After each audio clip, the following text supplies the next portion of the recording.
ಓಂ ಶಾಂತಿ. ವಾಣಿ date 24/9/2025. ಪ್ರಾತಃ ಮುರಳಿ. ಓಂ ಶಾಂತಿ. ಅವ್ಯಕ್ತ ಬಾಪ್ದಾದ. ಮಧುರ ಮಕ್ಕಳೇ, ತಂದೆಯು ನಿಮ್ಮ ಬ್ಯಾಟರಿಯನ್ನು ಚಾರ್ಜ್ ಮಾಡಲು ಬಂದಿದ್ದಾರೆ. ನೀವು ಎಷ್ಟು ನೆನಪಿನಲ್ಲಿರುತ್ತೀರಿ ಅಷ್ಟು ಬ್ಯಾಟರಿ ಚಾರ್ಜ್ ಆಗುತ್ತಿರುವುದು. ಪ್ರಶ್ನೆ: ನಿಮ್ಮ ಸತ್ಯದ ದೋಣಿಗೆ ಬಿರುಗಾಳಿಗಳು ಏಕೆ ಬರುತ್ತವೆ? ಉತ್ತರ: ಏಕೆಂದರೆ ಈ ಸಮಯದಲ್ಲಿ ಕೃತಕವಾದವರು ಬಹಳಷ್ಟು ಮಂದಿ ಇದ್ದಾರೆ. ಕೆಲವರು ತಮ್ಮನ್ನು ಭಗವಂತನೆಂದು ಹೇಳಿಕೊಳ್ಳುತ್ತಾರೆ, ಕೆಲವರು ರಿದ್ಧಿ ಸಿದ್ಧಿ ತೋರಿಸುತ್ತಾರೆ. ಆದ್ದರಿಂದ ಮನುಷ್ಯರು ಸತ್ಯವನ್ನು ಪರೀಕ್ಷಿಸಲು ಸಾಧ್ಯವಿಲ್ಲ. ಸತ್ಯದ ದೋಣಿಯನ್ನು ಅಲುಗಾಡಿಸಲು ಪ್ರಯತ್ನಿಸುತ್ತಾರೆ. ಆದರೆ ನಿಮಗೆ ತಿಳಿದಿದೆ, ನಮ್ಮ ಸತ್ಯದ ದೋಣಿಯು ಎಂದೂ ಮುಳುಗಿ ಹೋಗಲು ಸಾಧ್ಯವಿಲ್ಲ. ಇಂದು ಯಾರು ವಿಘ್ನಗಳನ್ನು ಹಾಕುತ್ತಾರೆ ಅವರು ನಾಳೆ ಸದ್ಗತಿಯ ಮಾರ್ಗವು ಇಲ್ಲಿಯೇ ಸಿಗುತ್ತದೆ ಎಂಬುದನ್ನು ತಿಳಿದುಕೊಳ್ಳುತ್ತಾರೆ. ಎಲ್ಲರಿಗಾಗಿ ಇದೊಂದೇ ಅಂಗಡಿಯಾಗಿದೆ. ಓಂ ಶಾಂತಿ. ಆತ್ಮಿಕ ಮಕ್ಕಳ ಪ್ರತಿ ಅಥವಾ ಆತ್ಮಗಳ ಪ್ರತಿ, ಏಕೆಂದರೆ ಆತ್ಮವೇ ಕಿವಿಗಳ ಮೂಲಕ ಕೇಳುತ್ತದೆ. ಧಾರಣೆಯು ಆತ್ಮದಲ್ಲಿಯೇ ಆಗುತ್ತದೆ. ತಂದೆಯು ಆತ್ಮನಲ್ಲಿ ಸಹ ಜ್ಞಾನವು ತುಂಬಲ್ಪಟ್ಟಿದೆ. ಮಕ್ಕಳು ಈ ಜನ್ಮದಲ್ಲಿ ಆತ್ಮ ಅಭಿಮಾನಿಗಳಾಗಬೇಕಾಗಿದೆ. ಭಕ್ತಿ ಮಾರ್ಗದ 63 ಜನ್ಮಗಳಲ್ಲಿ ನೀವು ದೇಹಾಭಿಮಾನದಲ್ಲಿರುತ್ತೀರಿ. ಆತ್ಮವೆಂದರೇನೆಂಬುದನ್ನು ತಿಳಿದಿರುವುದಿಲ್ಲ. ಆತ್ಮವು ಅವಶ್ಯವಾಗಿ ಇದೆ. ಆತ್ಮವೇ ಶರೀರದಲ್ಲಿ ಪ್ರವೇಶ ಮಾಡುತ್ತದೆ. ದುಃಖವು ಆತ್ಮಕ್ಕೆ ಆಗುತ್ತದೆ. ಆದ್ದರಿಂದಲೇ ಪತಿತ ಆತ್ಮ ಪಾವನ ಆತ್ಮವೆಂದು ಹೇಳಲಾಗುತ್ತದೆ. ಪತಿತ ಪರಮಾತ್ಮನೆಂದು ಎಂದು ಕೇಳಿಲ್ಲ. ಸರ್ವರಲ್ಲಿ ಒಂದು ವೇಳೆ ಪರಮಾತ್ಮನಿದ್ದಿದ್ದರೆ ಪತಿತ ಪರಮಾತ್ಮನಾಗಿ ಬಿಡುತ್ತಿದ್ದರು. ಅಂದಾಗ ಮುಖ್ಯ ಮಾತು, ಆತ್ಮ ಅಭಿಮಾನಿಗಳಾಗಬೇಕಾಗಿದೆ. ಆತ್ಮವು ಎಷ್ಟು ಚಿಕ್ಕದಾಗಿದೆ, ಅದರಲ್ಲಿ ಎಷ್ಟೊಂದು ಪಾತ್ರವು ಹೇಗೆ ಅಡಕವಾಗಿದೆ, ಇದು ಯಾರಿಗೂ ತಿಳಿದಿಲ್ಲ. ನೀವಂತೂ ಹೊಸ ಮಾತನ್ನು ಕೇಳುತ್ತೀರಿ. ಈ ನೆನಪಿನ ಯಾತ್ರೆಯನ್ನು ತಂದೆ ಕಲಿಸಿಕೊಡುತ್ತಾರೆ, ಮತ್ತಾರು ಕಲಿಸಲು ಸಾಧ್ಯವಿಲ್ಲ. ಇದರಲ್ಲಿಯೇ ಪರಿಶ್ರಮವಿದೆ. ಮತ್ತೆ ಮತ್ತೆ ತನ್ನನ್ನು ಆತ್ಮನೆಂದು ತಿಳಿಯಬೇಕಾಗಿದೆ. ಹೇಗೆ ನೋಡಿ, ಎಮರ್ಜೆನ್ಸಿ ಲೈಟ್ ಬಂದಿದೆ, ಇದು ಬ್ಯಾಟ್ರಿಯಿಂದ ನಡೆಯುತ್ತದೆ. ಇದನ್ನು ಮತ್ತೆ ಚಾರ್ಜ್ ಮಾಡುತ್ತಾರೆ. ತಂದೆಯು ಎಲ್ಲದಕ್ಕಿಂತ ದೊಡ್ಡ ಪವರ್ ಅಂದರೆ ಶಕ್ತಿ ಆಗಿದ್ದಾರೆ. ಎಷ್ಟೊಂದು ಮಂದಿ ಆತ್ಮಗಳಿದ್ದಾರೆ. ಎಲ್ಲರೂ ತಂದೆಯಿಂದ ಪವರನ್ನು ತುಂಬಿಸಿಕೊಳ್ಳಬೇಕಾಗಿದೆ. ತಂದೆಯು ಸರ್ವಶಕ್ತಿವಂತನಾಗಿದ್ದಾರೆ. ಅವರೊಂದಿಗೆ ನಮ್ಮ ಯೋಗವಿಲ್ಲವೆಂದರೆ ಬ್ಯಾಟರಿಯು ಹೇಗೆ ಚಾರ್ಜ್ ಆಗುತ್ತದೆ? ಡಿಸ್ಚಾರ್ಜ್ ಆಗುವುದರಲ್ಲಿ ಇಡೀ ಕಲ್ಪ ಹಿಡಿಸುತ್ತದೆ. ಈಗ ಪುನಃ ಬ್ಯಾಟರಿಯನ್ನು ಚಾರ್ಜ್ ಮಾಡಲಾಗುತ್ತದೆ. ಮಕ್ಕಳಿಗೆ ತಿಳಿದಿದೆ, ನಮ್ಮ ಬ್ಯಾಟರಿಯು ಈಗ ಡಿಸ್ಚಾರ್ಜ್ ಆಗಿಬಿಟ್ಟಿದೆ. ಈಗ ಮತ್ತೆ ಚಾರ್ಜ್ ಮಾಡಬೇಕು. ಅದು ಹೇಗೆ? ಅದಕ್ಕಾಗಿ ನನ್ನೊಂದಿಗೆ ಯೋಗವನ್ನು ನೀಡಿ ಎಂದು ತಂದೆಯು ತಿಳಿಸುತ್ತಾರೆ. ಇದಂತೂ ತಿಳಿದುಕೊಳ್ಳುವ ಬಹಳ ಸಹಜವಾದ ಮಾರ್ಗವಾಗಿದೆ. ತಂದೆಯು ತಿಳಿಸುತ್ತಾರೆ, ನನ್ನ ಜೊತೆ ಬುದ್ಧಿಯೋಗವನ್ನು ನೀಡಿ, ಆಗ ನೀವು ಆತ್ಮನಲ್ಲಿ ಶಕ್ತಿಯು ತುಂಬಿ ಸತೋಪ್ರಧಾನರಾಗಿ ಬಿಡುವಿರಿ. ವಿದ್ಯೆಯೇ ಸಂಪಾದನೆಯಾಗಿದೆ. ನೆನಪಿನಿಂದ ನೀವು ಪಾವನರಾಗುತ್ತೀರಿ, ದೀರ್ಘಾಯುಸ್ಸುಳ್ಳವರಾಗುತ್ತೀರಿ. ಬ್ಯಾಟರಿಯು ಚಾರ್ಜ್ ಆಗುತ್ತದೆ. ಪ್ರತಿಯೊಬ್ಬರೂ ನೋಡಿಕೊಳ್ಳಿ, ತಂದೆಯನ್ನು ಎಷ್ಟು ನೆನಪು ಮಾಡುತ್ತೇವೆ. ತಂದೆಯನ್ನು ಮರೆಯುವುದರಿಂದಲೇ ಬ್ಯಾಟರಿಯು ಡಿಸ್ಚಾರ್ಜ್ ಆಗುತ್ತದೆ. ಯಾರದು ಈಗ ಸತ್ಯ ಸಂಬಂಧ ಅಂದರೆ ಯೋಗವಿಲ್ಲ. ನೀವು ಮಕ್ಕಳದೇ ಸತ್ಯವಾದ ಸಂಬಂಧವಿದೆ. ತಂದೆಯನ್ನು ನೆನಪು ಮಾಡದೆ ಜ್ಯೋತಿಯು ಬೆಳಗುವುದಾದರೂ ಹೇಗೆ? ಜ್ಞಾನವನ್ನು ಕೇವಲ ತಂದೆಯೊಬ್ಬರೇ ಕೊಡುತ್ತಾರೆ. ಮಕ್ಕಳಿಗೆ ತಿಳಿದಿದೆ, ಜ್ಞಾನವು ದಿನ, ಭಕ್ತಿಯು ರಾತ್ರಿಯಾಗಿದೆ. ಮತ್ತು ರಾತ್ರಿಯೊಂದಿಗೆ ವೈರಾಗ್ಯ ಉಂಟಾಗುತ್ತದೆ, ಹಗಲು ಆರಂಭವಾಗುತ್ತದೆ. ತಂದೆಯು ತಿಳಿಸುತ್ತಾರೆ, ರಾತ್ರಿಯನ್ನು ಮರೆಯಿರಿ, ಈಗ ದಿನವನ್ನು ನೆನಪು ಮಾಡಿ. ಸ್ವರ್ಗವು ದಿನ, ನರಕವು ರಾತ್ರಿಯಾಗಿದೆ. ನೀವು ಮಕ್ಕಳು ಈಗ ಚೈತನ್ಯದಲ್ಲಿದ್ದೀರಿ. ಈ ಶರೀರವಂತೂ ವಿನಾಶಿಯಾಗಿದೆ. ಮಣ್ಣಿನಿಂದ ರಚನೆಯಾಗುತ್ತದೆ ಮತ್ತು ಮಣ್ಣಿನಲ್ಲಿಯೇ ಸೇರಿ ಹೋಗುತ್ತಾರೆ. ಆತ್ಮವು ಅವಿನಾಶಿ ಅಲ್ಲವೇ? ಬಾಕಿ ಬ್ಯಾಟರಿಯು ಡಿಸ್ಚಾರ್ಜ್ ಆಗುತ್ತದೆ. ನೀವೀಗ ಎಷ್ಟೊಂದು ಬುದ್ಧಿವಂತರಾಗಿದ್ದೀರಿ. ನಿಮ್ಮ ಬುದ್ಧಿಯು ಮನೆಯ ಕಡೆ ಹೋಗುತ್ತದೆ. ಅಲ್ಲಿಂದ ನಾವು ಬಂದಿದ್ದೇವೆ. ಇಲ್ಲಿ ಸೂಕ್ಷ್ಮವತನದ ಬಗ್ಗೆ ಅರ್ಥವಾಯಿತು. ಅಲ್ಲಿ ವಿಷ್ಣುವಿಗೆ 4 ಭುಜಗಳನ್ನು ತೋರಿಸುತ್ತಾರೆ. ಆದರೆ ಇಲ್ಲಿ ಯಾರಿಗೂ 4 ಭುಜಗಳಿರಲು ಸಾಧ್ಯವಿಲ್ಲ. ಬ್ರಹ್ಮ ಸರಸ್ವತಿಯೇ ನಂತರ ಲಕ್ಷ್ಮೀ ನಾರಾಯಣ ಆಗುತ್ತಾರೆ. ನಂತರ ವಿಷ್ಣುವಿಗೆ 4 ಭುಜಗಳನ್ನು ತೋರಿಸಿದ್ದಾರೆಂದು ಯಾರ ಬುದ್ಧಿಯಲ್ಲಿಯೂ ಬರುವುದಿಲ್ಲ. ತಂದೆಯ ವಿನಃ ಮತ್ತಾರು ತಿಳಿಸಲು ಸಾಧ್ಯವಿಲ್ಲ. ಆತ್ಮದಲ್ಲಿಯೇ ಸಂಸ್ಕಾರವು ತುಂಬುತ್ತದೆ. ಆತ್ಮವೇ ತಮೋಪ್ರಧಾನದಿಂದ ಸತೋಪ್ರಧಾನವಾಗುತ್ತದೆ. ಓ ಬಾಬಾ, ನಾವು ಡಿಸ್ಚಾರ್ಜ್ ಆಗಿಬಿಟ್ಟಿದ್ದೇವೆ, ಈಗ ತಾವು ಬನ್ನಿ, ನಾವು ಚಾರ್ಜ್ ಆಗಿ ಬೇಕಾಗಿದೆ ಎಂದು ಆತ್ಮಗಳೇ ತಂದೆಯನ್ನು ಕರೆಯುತ್ತೀರಿ. ಅಂದಾಗ ತಂದೆ ತಿಳಿಸುತ್ತಾರೆ, ನನ್ನನ್ನು ಎಷ್ಟು ನೆನಪು ಮಾಡುತ್ತೀರೋ ಅಷ್ಟು ಶಕ್ತಿಯು ಬರುವುದು. ತಂದೆಯೊಂದಿಗೆ ಪ್ರೀತಿ ಇರಬೇಕು. ಬಾಬಾ, ನಾವು ತಮ್ಮವರಾಗಿದ್ದೇವೆ, ತಮ್ಮ ಜೊತೆ ಮನೆಗೆ ನಡೆಯುತ್ತೇವೆ. ಹೇಗೆ ತಂದೆಯ ಮನೆಯಿಂದ ಮಾವನ ಮನೆಯವರು ಕರೆದುಕೊಂಡು ಹೋಗುತ್ತಾರಲ್ಲವೇ, ಇಲ್ಲಿ ನಿಮಗೆ ಶೃಂಗಾರ ಮಾಡಿಸುವಂತಹ ಇಬ್ಬರು ತಂದೆಯರು ಸಿಕ್ಕಿದ್ದಾರೆ. ಶೃಂಗಾರವು ಚೆನ್ನಾಗಿರಬೇಕು, ಅರ್ಥಾತ್ ಸರ್ವಗುಣ ಸಂಪನ್ನರಾಗಬೇಕಾಗಿದೆ. ತಮ್ಮೊಂದಿಗೆ ಕೇಳಿಕೊಳ್ಳಿ, ನನ್ನಲ್ಲಿ ಯಾವುದೇ ಅವಗುಣವಿಲ್ಲವೇ? ಮನಸ್ಸಿನಲ್ಲಿ ಭಲೆ ಬಿರುಗಾಳಿಗಳು ಬರುತ್ತವೆ, ಆದರೆ ಅದನ್ನು ಕರ್ಮದಲ್ಲಿ ತರುತ್ತಿಲ್ಲ ತಾನೇ? ಯಾರಿಗೂ ದುಃಖವನ್ನು ಕೊಡುತ್ತಿಲ್ಲವೇ? ತಂದೆಯು ದುಃಖಹರ್ತ ಸುಖಕರ್ತನಾಗಿದ್ದಾರೆ. ನಾವು ಸಹ ಎಲ್ಲರಿಗೆ ಸುಖದ ಮಾರ್ಗವನ್ನು ತಿಳಿಸುತ್ತೇವೆ. ತಂದೆಯು ಬಹಳಷ್ಟು ಯುಕ್ತಿಗಳನ್ನು ತಿಳಿಸುತ್ತಾ ಇರುತ್ತಾರೆ. ನೀವಂತೂ ಸೈನಿಕರಲ್ಲವೇ? ನಿಮ್ಮ ಹೆಸರೇ ಆಗಿದೆ ಪ್ರಜಾಪಿತ ಬ್ರಹ್ಮಕುಮಾರ ಕುಮಾರಿಯರು. ಯಾರಾದರೂ ಒಳಗೆ ಬರಲಿ, ಮೊಟ್ಟ ಮೊದಲಿಗೆ ಇದನ್ನು ಕೇಳಿರಿ. ಎಲ್ಲಿಂದ ಬಂದಿದ್ದೀರಿ? ಯಾರ ಬಳಿ ಬಂದಿದ್ದೀರಿ? ನಾವು ಬ್ರಹ್ಮಕುಮಾರ ಕುಮಾರಿಯರ ಬಳಿ ಬಂದಿದ್ದೇವೆಂದು ಹೇಳುತ್ತಾರೆ. ಒಳ್ಳೆಯದು. ಬ್ರಹ್ಮನು ಯಾರು? ಪ್ರಜಾಪಿತ ಬ್ರಹ್ಮನ ಹೆಸರನ್ನು ಎಂದಾದರೂ ಕೇಳಿದ್ದೀರಾ? ಹಾಂ, ಪ್ರಜಾಪಿತನಿಗೆ ನೀವು ಸಹ ಮಕ್ಕಳಾಗಿದ್ದೀರಿ. ಪ್ರಜೆಗಳಂತೂ ಎಲ್ಲರೂ ಆದರಲ್ಲವೇ? ಅವರು ನಿಮ್ಮ ತಂದೆಯೂ ಆಗಿದ್ದಾರೆ. ಕೇವಲ ನೀವು ಅರಿತುಕೊಂಡಿಲ್ಲ. ಬ್ರಹ್ಮನು ಸಹ ಅವಶ್ಯವಾಗಿ ಯಾರ ಮಗನೋ ಆಗಿರಬೇಕಲ್ಲವೇ? ಅವರ ತಂದೆಗೆ ಯಾವುದೇ ಶರೀರವಂತೂ ಕಾಣುವುದಿಲ್ಲ. ಬ್ರಹ್ಮ, ವಿಷ್ಣು, ಶಂಕರ ಈ ಮೂವರ ಮೇಲೆ ಶಿವನಿದ್ದಾರೆ. ತ್ರಿಮೂರ್ತಿ ಶಿವನೆಂದು ಹೇಳಲಾಗುತ್ತದೆ. ಅಂದರೆ ಮೂವರ ರಚಯಿತ ಮೇಲೆ ಒಬ್ಬ ಶಿವ ತಂದೆ ಇದ್ದಾರೆ. ನಂತರ ಮೂವರು ತ್ರಿಮೂರ್ತಿಗಳು. ಹೇಗೆ ವಂಶಾವಳಿ ಇರುತ್ತದೆ ಅಲ್ಲವೇ? ಬ್ರಹ್ಮನ ತಂದೆಯು ಅವಶ್ಯವಾಗಿ ಭಗವಂತನೇ ಆಗಿರುವರು. ಅವರು ಆತ್ಮಗಳ ಪಿತನಾಗಿದ್ದಾರೆ. ಅಂದ ಮೇಲೆ ಬ್ರಹ್ಮನೆಲ್ಲಿಂದ ಬಂದರು? ತಂದೆಯು ತಿಳಿಸುತ್ತಾರೆ, ನಾನು ಇವರಲ್ಲಿ ಪ್ರವೇಶ ಮಾಡಿ ಇವರಿಗೆ ಬ್ರಹ್ಮನೆಂದು ಹೆಸರಿಡುತ್ತೇನೆ. ಆ ಯಜ್ಞದ ಆದಿಯಲ್ಲಿ ನೀವು ಮಕ್ಕಳಿಗೂ ಹೆಸರನ್ನಿಡಲಾಯಿತು, ಹಾಗೆ ಇವರಿಗೂ ಬ್ರಹ್ಮನೆಂದು ಹೆಸರಿಟ್ಟೆವು. ನನ್ನದು ಇದು ದಿವ್ಯ ಅಲೌಕಿಕ ಜನ್ಮವಾಗಿದೆ. ನೀವು ಮಕ್ಕಳನ್ನು ದತ್ತು ಮಾಡಿಕೊಳ್ಳುತ್ತೇನೆ. ಬಾಕಿ ಇವರಲ್ಲಿ ಅಂದರೆ ಬ್ರಹ್ಮರವರಲ್ಲಿ ಪ್ರವೇಶ ಮಾಡುತ್ತೇನೆ. ನಂತರ ನಿಮಗೆ ತಿಳಿಸಿಕೊಡುತ್ತೇನೆ. ಆದ್ದರಿಂದ ಇಬ್ಬರು ಬಾಬ್ದಾದ ಆದರು. ಯಾರಲ್ಲಿ ಪ್ರವೇಶ ಮಾಡಿದರೋ ಆ ಶರೀರದ ಆತ್ಮವು ಇದೆಯಲ್ಲವೇ? ಇವರ ಪಕ್ಕದಲ್ಲಿ ನಾನು ಬಂದು ಕುಳಿತುಕೊಳ್ಳುತ್ತೇನೆ. ಇಲ್ಲಿ ಎರಡು ಆತ್ಮಗಳ ಪಾತ್ರವು ಬಹಳ ನಡೆಯುತ್ತದೆ. ಆತ್ಮವನ್ನು ಕರೆಸುತ್ತಾರೆ. ಅಂದಾಗ ಆತ್ಮವು ಬಂದು ಎಲ್ಲಿ ಕುಳಿತುಕೊಳ್ಳುವುದು? ಅವಶ್ಯಕವಾಗಿ ಬ್ರಾಹ್ಮಣನ ಆತ್ಮನ ಪಕ್ಕದಲ್ಲಿಯೇ ಬಂದು ಕುಳಿತುಕೊಳ್ಳುತ್ತದೆಯಲ್ಲವೇ? ಹಾಗೆ ಇಲ್ಲಿಯೂ ಎರಡು ಆತ್ಮಗಳಿದ್ದಾರೆ. ತಂದೆ ಮತ್ತು ದಾದಾ ಅಂದರೆ ಸಹೋದರ ತಮ್ಮ ಜನ್ಮಗಳ ಬಗ್ಗೆ ಅರಿತುಕೊಂಡಿಲ್ಲವೆಂದು ತಂದೆಯು ಇವರಿಗಾಗಿಯೇ ತಿಳಿಸುತ್ತಾರೆ, ನಿಮಗೂ ತಿಳಿಸುತ್ತಾರೆ. ನೀವು ನಿಮ್ಮ ಜನ್ಮಗಳನ್ನು ಅರಿತುಕೊಂಡಿರಲಿಲ್ಲ. ಈಗ ಸ್ಮೃತಿ ಬಂದಿದೆ. ಕಲ್ಪಕಲ್ಪವು 84 ಜನ್ಮಗಳ ಚಕ್ರವನ್ನು ಸುತ್ತುತ್ತೇವೆ. ಈಗ ಹಿಂತಿರುಗಿ ಹೋಗುತ್ತೇವೆ. ಇದು ಸಂಗಮಯುಗವಾಗಿದೆ. ಈಗ ಇಲ್ಲಿಂದ ವರ್ಗಾಯಿತರಾಗುತ್ತೇವೆ. ಯೋಗದಿಂದ ನೀವು ಸತೋಪ್ರಧಾನರಾಗಿ ಬಿಡುತ್ತೀರಿ. ಬ್ಯಾಟರಿಯು ಚಾರ್ಜ್ ಆಗುವುದು. ನಂತರ ಸತ್ಯಯುಗದಲ್ಲಿ ಬರುತ್ತೀರಿ. ಬುದ್ಧಿಯಲ್ಲಿ ಇಡೀ ಚಕ್ರವು ಸುತ್ತುತ್ತಿರುತ್ತದೆ. ವಿಸ್ತಾರದಲ್ಲಂತೂ ಹೋಗಲು ಸಾಧ್ಯವಿಲ್ಲ. ಹೇಗೆ ವೃಕ್ಷಕ್ಕೂ ಆಯುಷ್ಯು ನಿಗದಿಯಾಗಿರುತ್ತದೆ ಅಲ್ಲವೇ?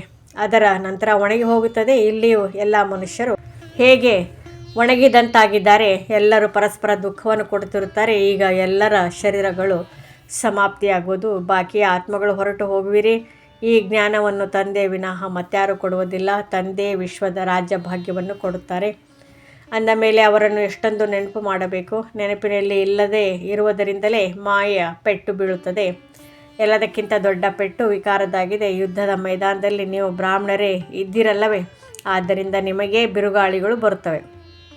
ಆದರೆ ಯಾವುದೇ ವಿಕರ್ಮವನ್ನು ಮಾಡಬೇಡಿ.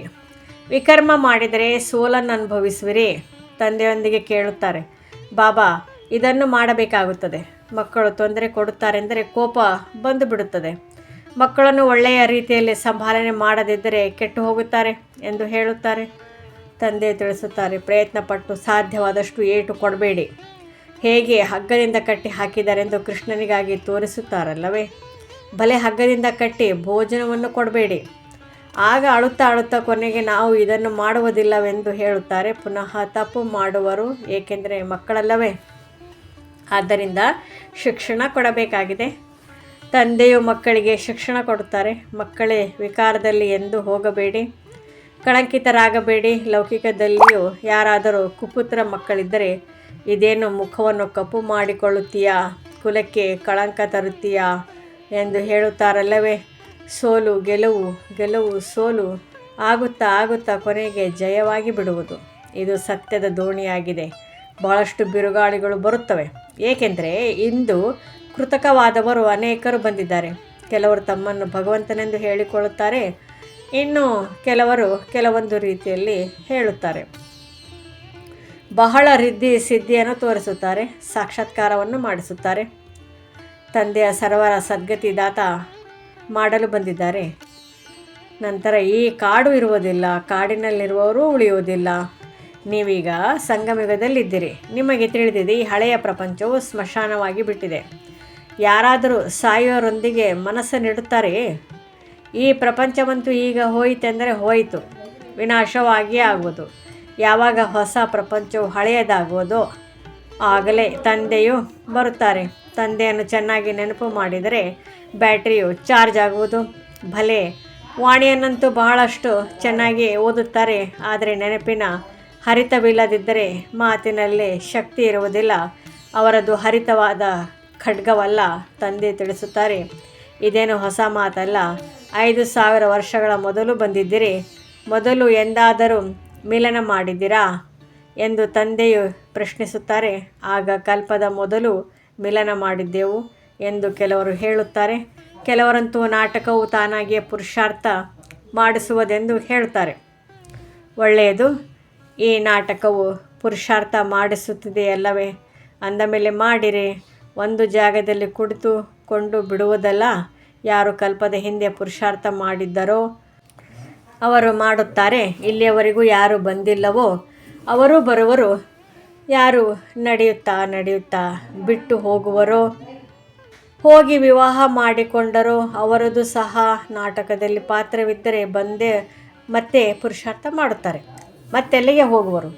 ತಂದೆಯ ಬಳಿಯೇ ಎಲ್ಲರೂ ಬಾಲವನ್ನು ಹಿಡಿದುಕೊಳ್ಳಬೇಕಾಗಿದೆ. ಕೊನೆಯಲ್ಲಿ ಭೀಷ್ಮ, ಪಿತಾಮಹ ಮೊದಲಾದವರು ಬರುತ್ತಾರೆಂದು ಬರೆಯಲ್ಪಟ್ಟಿದೆ. ಈಗಂತೂ ಎಷ್ಟೊಂದು ಅಭಿಮಾನವಿದೆ. ನಂತರ ಅವರ ಅಭಿಮಾನವೆಲ್ಲವೂ ಕಳೆಯುವುದು. ನೀವು ಸಹ ಪ್ರತಿ 5000 ವರ್ಷಗಳ ನಂತರ ಪಾತ್ರವನ್ನು ಅಭಿನಯಿಸುತ್ತೀರಿ, ಮತ್ತೆ ಪಾತ್ರವನ್ನು ಕಳೆದುಕೊಳ್ಳುತ್ತೀರಿ. ದಿನ ಪ್ರತಿದಿನ ಸೇವಾ ಕೇಂದ್ರಗಳು ಹೆಚ್ಚುತ್ತಾ ಹೋಗುತ್ತವೆ. ಭಾರತವಾಸಿಗಳು, ಅದರಲ್ಲಿಯೂ ವಿಶೇಷವಾಗಿ ಯಾರು ದೇವಿ ದೇವತೆಗಳ ಪೂಜಾರಿಗಳಾಗಿದ್ದಾರೆಯೋ ಅವರಿಗೆ ತಿಳಿಸಿಕೊಡಬೇಕು. ಸತ್ಯುಗದಲ್ಲಿ ದೇವಿ ದೇವತಾ ಧರ್ಮವಿತ್ತು, ಆದ್ದರಿಂದ ಅವರ ಪೂಜೆ ಮಾಡುತ್ತಾರೆ. ಕ್ರಿಶ್ಚಿಯನ್ನರು ಕ್ರಿಸ್ತನ ಮಹಿಮೆ ಮಾಡುತ್ತಾರೆ. ನಾವು ಆದಿ ಸನಾತನ ದೇವಿ ದೇವತಾ ಧರ್ಮದ ಮಹಿಮೆ ಮಾಡುತ್ತೇವೆ. ಅದನ್ನು ಯಾರು ಸ್ಥಾಪನೆ ಮಾಡಿದರೂ ಕೃಷ್ಣನ ಸ್ಥಾಪನೆ ಮಾಡಿದನೆಂದು ಅವರು ತಿಳಿಯುತ್ತಾರೆ. ಆದ್ದರಿಂದ ಕೃಷ್ಣನ ಪೂಜೆ ಮಾಡುತ್ತಿರುತ್ತಾರೆ. ನಿಮ್ಮಲ್ಲಿಯೂ ನಂಬರ್ವಾರಿದ್ದಾರೆ. ಕೆಲವರು ಎಷ್ಟೊಂದು ಪರಿಶ್ರಮ ಪಡುತ್ತಾರೆ, ಕೆಲವರು ಕಡಿಮೆ. ಗೋವರ್ಧನ ಪರ್ವತವನ್ನು ಕಿರು ಬೆರಳಿನ ಸಂಯೋಗದಿಂದ ಎತ್ತಿದರೆಂದು ತೋರಿಸುತ್ತಾರಲ್ಲವೇ. ಈಗ ಇದು ಹಳೆಯ ಪ್ರಪಂಚವಾಗಿದೆ. ಎಲ್ಲ ಪದಾರ್ಥಗಳಲ್ಲಿರುವ ಶಕ್ತಿಯು ಹೊರಟು ಹೋಗಿದೆ. ಗಣಿಗಳಿಂದ ಚಿನ್ನವು ಸಿಗುತ್ತಿಲ್ಲ. ಸ್ವರ್ಗದಲ್ಲಾದರೆ ಚಿನ್ನದ ಮಹಲುಗಳಿರುತ್ತವೆ. ಈಗಂತೂ ಸರ್ಕಾರವು ನಿರಾಕರಿಸುತ್ತದೆ, ಏಕೆಂದರೆ ಸಾಲ ಕೊಡಬೇಕಾಗುತ್ತದೆ. ಅಲ್ಲಂತೂ ಅಪಾರ ಧನವಿರುತ್ತದೆ. ಗೋಡೆಗಳಿಗೂ ಸಹ ವಜ್ರ ರತ್ನಗಳನ್ನು ಪೂರ್ಣಿಸಿರುತ್ತಾರೆ. ಅಲ್ಲಿ ಹಣದ ಕೊರತೆ ಇರುವುದಿಲ್ಲ. ಕುಬೇರನ ಖಜಾನೆ ಇರುತ್ತದೆ. ಅಲ್ಲ, ಅವಲುದ್ದೀನನ ಒಂದು ಆಟವನ್ನು ತೋರಿಸುತ್ತಾರೆ. ದೀಪವನ್ನು ಉಜ್ಜಿದರೆ ಸಾಕು, ಮಹಲುಗಳು ಬಂದು ಬಿಡುತ್ತಿದ್ದವು. ಇಲ್ಲಿಯೂ ದಿವ್ಯ ದೃಷ್ಟಿ ಸಿಕ್ಕಿದರೆ ಸ್ವರ್ಗದಲ್ಲಿ ಹೊರಟು ಹೋಗುತ್ತೀರಿ. ಅಲ್ಲಿ ರಾಜಕುಮಾರಿಯರ ಬಳಿ ಮುರಳಿಯೂ ಸಹ ವಜ್ರಗಳಿಂದ ಮಾಡಲ್ಪಟ್ಟಿರುತ್ತದೆ. ಇಲ್ಲಂತೂ ಅಂತಹ ಯಾವುದೇ ವಸ್ತುವನ್ನು ಧರಿಸಿ ಕುಳಿತುಕೊಂಡರೆ ಲೂಟಿ ಮಾಡಿಕೊಂಡು ಹೋಗುತ್ತಾರೆ. ಹೊಡೆದು ಬಡೆದಾದರೂ ತೆಗೆದುಕೊಂಡು ಹೋಗುತ್ತಾರೆ. ಅಲ್ಲಿ ಈ ಮಾತುಗಳಿರುವುದಿಲ್ಲ. ಈ ಪ್ರಪಂಚವೇ ಬಹಳ ಹಳೆಯದು, ಕೊಳೆಯಾಗಿದೆ.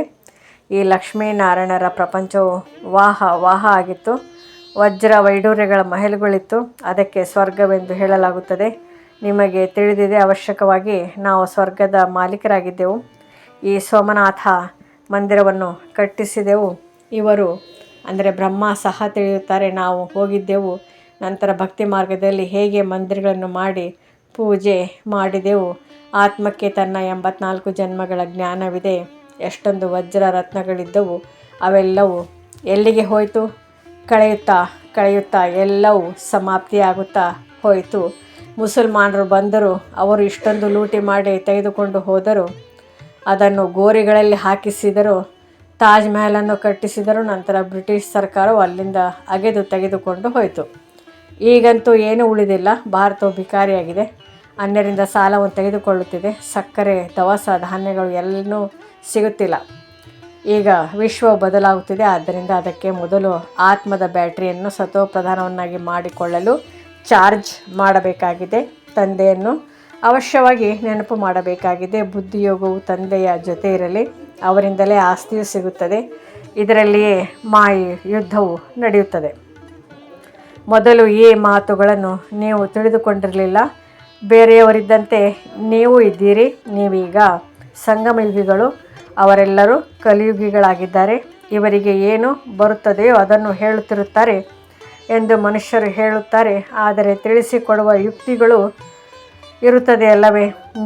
ನಿಧಾನವಾಗಿ ನಿಮ್ಮ ವೃದ್ಧಿಯಾಗುತ್ತಾ ಹೋಗುತ್ತದೆ. ಈಗ ತಂದೆಯು ದೊಡ್ಡ ವಿಶ್ವವಿದ್ಯಾಲಯವನ್ನು ತೆರೆಯುತ್ತಿದ್ದಾರೆ. ಇದರಲ್ಲಿ ತಿಳಿಸಿಕೊಡಲು ಚಿತ್ರಗಳು ಬೇಕಲ್ಲವೇ? ಮುಂದೆ ಹೋದಂತೆ ನಿಮ್ಮ ಬಳಿ ಇವೆಲ್ಲವೂ ಟ್ರಾನ್ಸ್ಲೇಟ್ನ ಚಿತ್ರಗಳಾಗುತ್ತವೆ. ಆಗ ನಿಮಗೆ ತಿಳಿಸುವುದಕ್ಕೂ ಸಹಜವಾಗುತ್ತದೆ. ಮಕ್ಕಳು ತಿಳಿದುಕೊಂಡಿದ್ದೀರಿ, ನಾವು ನಮ್ಮ ರಾಜಧಾನಿಯನ್ನು ತಂದೆಯ ನೆನಪು ಮತ್ತು ಜ್ಞಾನದಿಂದ ಪುನಃ ಸ್ಥಾಪನೆ ಮಾಡುತ್ತಿದ್ದೇವೆ. ಮಧ್ಯದಲ್ಲಿ ಮಾಯೆಯು ಬಹಳ ಮೋಸ ಮಾಡುತ್ತದೆ. ತಂದೆಯು ತಿಳಿಸುತ್ತಾರೆ, ಮೋಸದಿಂದ ಪಾರಾಗುತ್ತಾ ಇರಿ. ಯುಕ್ತಿಗಳನ್ನಂತೂ ಬಹಳ ತಿಳಿಸುತ್ತಿರುತ್ತಾರೆ. ಕೇವಲ ಮುಖದಿಂದ ಇಷ್ಟನ್ನೇ ಹೇಳಿರಿ. ತಂದೆಯನ್ನು ನೆನಪು ಮಾಡಿದರೆ ನಿಮ್ಮ ವಿಕರ್ಮಗಳು ವಿನಾಶವಾಗುತ್ತವೆ ಮತ್ತು ನೀವು ಈ ಲಕ್ಷ್ಮೀನಾರಾಯಣರಾಗಿ ಬಿಡುತ್ತೀರಿ. ಈ ಬ್ಯಾಡ್ಜ್ ಇತ್ಯಾದಿಗಳನ್ನು ಸ್ವಯಂ ಭಗವಂತನೇ ಮಾಡಿಸಿದ್ದಾರೆ. ಅಂದ ಮೇಲೆ ಇದರ ಪ್ರತಿ ಎಷ್ಟು ಬೆಲೆ ಇರಬೇಕು? ಒಳ್ಳೆಯದು.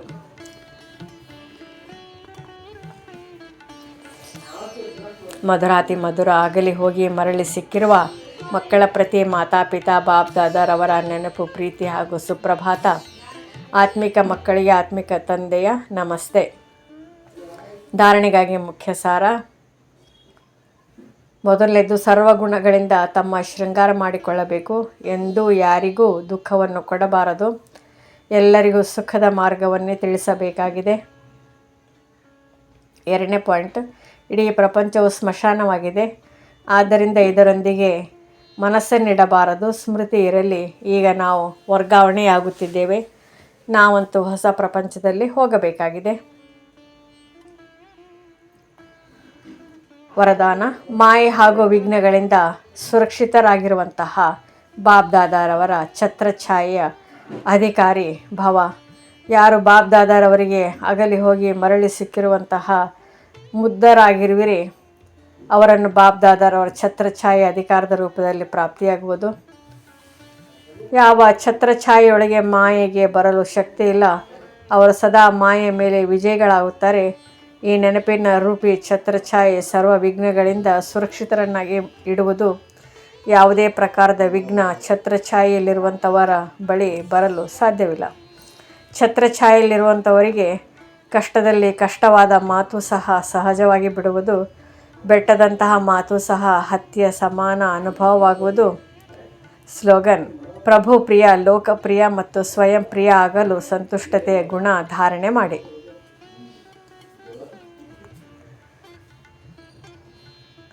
ಅವ್ಯಕ್ತ ಸೂಚನೆ. ಈಗ ಲಗನ್ನಿನ ಅಂದರೆ ಪ್ರೀತಿಯ ಅಗ್ನಿಯನ್ನು ಪ್ರಜ್ವಲಿತಗೊಳಿಸಿ ಯೋಗವನ್ನು ಜ್ವಾಲಾರೂಪವನ್ನಾಗಿ ಮಾಡಿ. ವಿಶೇಷ ನೆನಪಿನ ಯಾತ್ರೆಯನ್ನು ಶಕ್ತಿಶಾಲಿಯನ್ನಾಗಿ ಮಾಡಿಕೊಳ್ಳಿ. ಜ್ಞಾನ ಸ್ವರೂಪದ ಅನುಭವಿಗಳಾಗಿ ತಾವು ಶ್ರೇಷ್ಠ ಆತ್ಮಗಳ ಶುಭ ವೃತ್ತಿ ಅಥವಾ ಕಲ್ಯಾಣದ ವೃತ್ತಿ ಮತ್ತು ಶಕ್ತಿಶಾಲಿ ವಾತಾವರಣದ ಅನೇಕ ಚಡಿಪಡಿಸುವಂತಹ, ಅಲೆದಾಡುವಂತಹ, ಕೂಗುವಂತಹ ಆತ್ಮಗಳಿಗೆ ಆನಂದ, ಶಾಂತಿ ಮತ್ತು ಶಕ್ತಿಯ ಅನುಭೂತಿ ಮಾಡಿಸುತ್ತದೆ. ಓಂ ಶಾಂತಿ.